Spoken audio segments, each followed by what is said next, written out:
इससे पहले कि हम अष्टावक्र गीता की शुरुआत करें, ये जानना बहुत आवश्यक है कि अष्टावक्र गीता और भगवद गीता में बहुत अंतर है। भगवद गीता जीवन के कर्तव्यों और भक्ति पर ध्यान देती है, जबकि अष्टावक्र गीता आत्मा की शुद्धता और तात्विक ज्ञान पर केंद्रित है।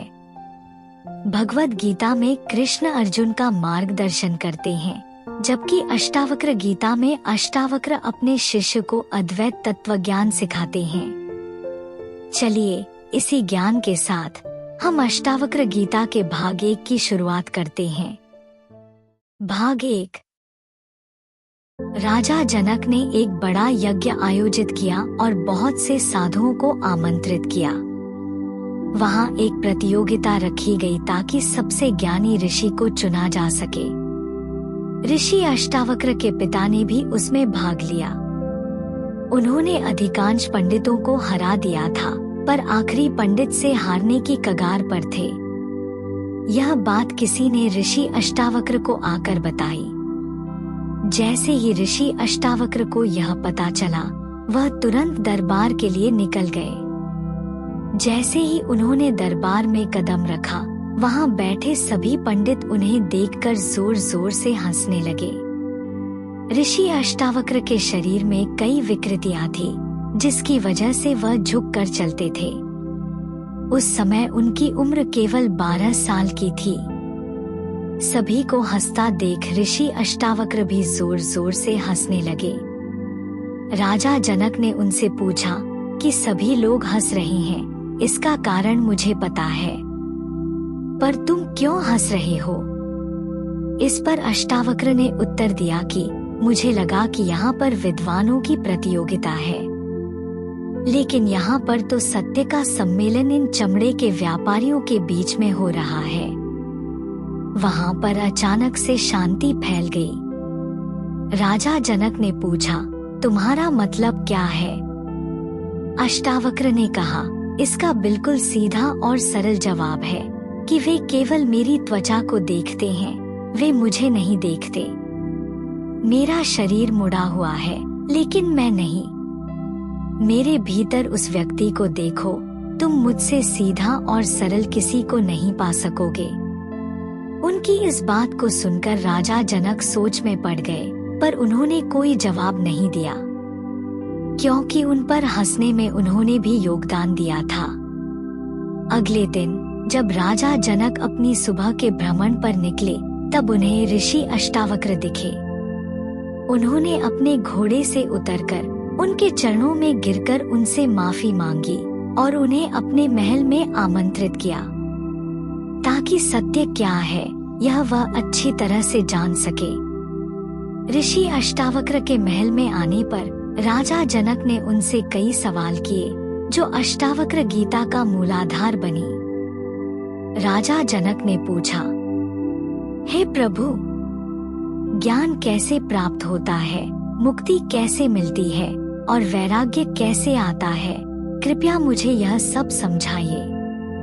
अष्टावक्र ने उत्तर दिया, यदि आप मुक्ति चाहते हैं तो विषयों को विष के समान त्याग दें।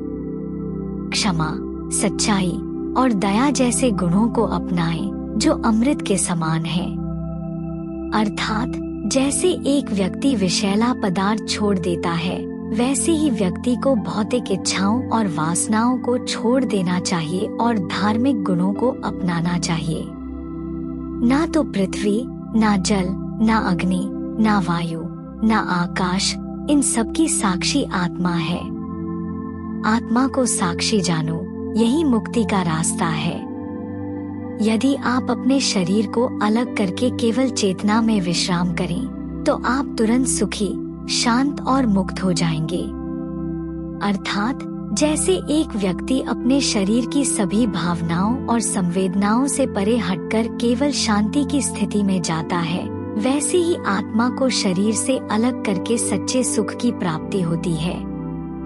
आप ना तो ब्राह्मण हैं, ना शूद्र, ना तपस्वी, ना आकाश में हैं। आप निराकार, असंग और विश्व के साक्षी हैं। इसी तरह आप सुखी बने। अर्थात जैसे आकाश में कोई विशेषता नहीं होती, वह सभी चीजों को समेटे हुए होता है, वैसे ही आत्मा भी किसी विशेष रूप या स्थिति से परे है और सभी चीजों का साक्षी है। धर्म और अधर्म, सुख और दुख, ये सब आपकी बात नहीं है। न आप करता है, न भोगता। आप हमेशा मुक्त हैं। अर्थात जैसे आकाश पर बारिश या धूप का असर नहीं पड़ता, वैसे ही आत्मा इन भौतिक अनुभवों से परे है और हमेशा स्वतंत्र है। आप केवल एक दृष्टा हैं, सबका अवलोकन करने वाले। आप हमेशा मुक्त हैं। यह आपका बंधन है कि आप स्वयं को दृष्टा मानते हैं। अर्थात जैसे एक दर्शक चलचित्र के हर दृश्य को देखता है, लेकिन स्वयं चलचित्र का हिस्सा नहीं होता, वैसे ही आत्मा सब कुछ देखती है पर स्वयं बंधनों से परे है। मैं करता हूँ इस अहंकार को छोड़कर और मैं नहीं करता इस विश्वास को अपनाकर अमृत के समान आनंद प्राप्त करो। अर्थात मान लीजिए एक कलाकार अपने काम के लिए अपने अहंकार को छोड़ देता है और अपने काम को एक साधन मानता है, तो उसे अपने काम में सच्चा आनंद मिलता है। मैं एक शुद्ध बोध हूँ, इस निश्चितता से अज्ञान के अंधकार को जलाकर शोक रहित और सुखी हो जाओ। अर्थात जैसे एक दीपक अंधकार को दूर करता है, वैसे ही आत्मा की शुद्धता अज्ञान को समाप्त कर देती है और सच्चे सुख की प्राप्ति होती है। जहाँ यह संपूर्ण विश्व रज्जु और सर्प की तरह कल्पित है, वहाँ पर आनंद और परम आनंद है। वही बोध है। आप सुखी बने। अर्थात जैसे एक व्यक्ति रस्सी को सांप समझता है, लेकिन जब वह सत्य को जानता है तो उसे पता चलता है कि वह सिर्फ रस्सी है, वैसे ही यह संसार भी केवल एक भ्रम है और असली आनंद आत्मा में है। जो मुक्ति का अभिमान करता है वह भी मुक्त है और जो बंधन का अभिमान करता है वह भी बंधन में है। इस बात को समझो कि यही सच्चा ज्ञान है। आत्मा एक साक्षी है, सर्वव्यापी, पूर्ण, अकेला, मुक्त और शुद्ध चैतन्य है। वह असंग, निर्लिप्त और शांत है और भ्रम से परे है। अर्थात आत्मा एक साक्षी की तरह होती है जो जीवन के हर दृश्य को देखती है, लेकिन खुद किसी भी क्रिया में संलग्न नहीं होती और सभी परिस्थितियों से परे और शांत रहती है। स्थिर और अद्वितीय बोध को समझो और आत्मा को जानो। भ्रम से मुक्त होकर बाहरी और आंतरिक रूप को जानो। देह के अभिमान के बंधन में लंबे समय से बंधे हुए हो। ज्ञान के तलवार से इस बंधन को काट दो और सुखी बनो। अर्थात जैसे एक व्यक्ति पुरानी आदतों को छोड़कर नई सोच अपनाता है, वैसे ही आत्मा को शारीरिक अभिमान से मुक्त होकर सच्चे सुख की प्राप्ति होती है। आप निर्लिप्त और निष्क्रिय हैं, स्वयं का प्रकाश स्वरूप और शुद्ध हैं। यही आपका बंधन है कि आप समाधि में रहते हैं। अर्थात जैसे एक दीपक स्वाभाविक रूप से जलता है और उसकी प्रकृति को बदल नहीं सकता, वैसे ही आत्मा की असली प्रकृति शुद्ध और निर्लिप्त है। सारा विश्व आपकी उपस्थिति में है और आप ही सब में व्याप्त हैं। आप शुद्ध बोध स्वरूप हैं। कृपया छोटे और तुच्छ विचारों में मत फंसिए। अर्थात जैसे एक समुद्र में हर जलकण उसी समुद्र का हिस्सा होता है, वैसे ही आत्मा सभी चीजों में व्याप्त है और शुद्ध बोध है। आप निरपेक्ष, अचल, निर्भीक और शांत है। आपकी बुद्धि गहरी और अप्रभावित है। केवल शुद्ध चैतन्य को अनुभव करो।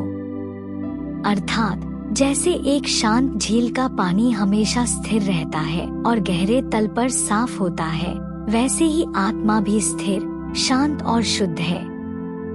साकार ब्रह्म है, निराकार स्थिर है। इस तत्वज्ञान से पुनर्जन्म की संभावना नहीं है।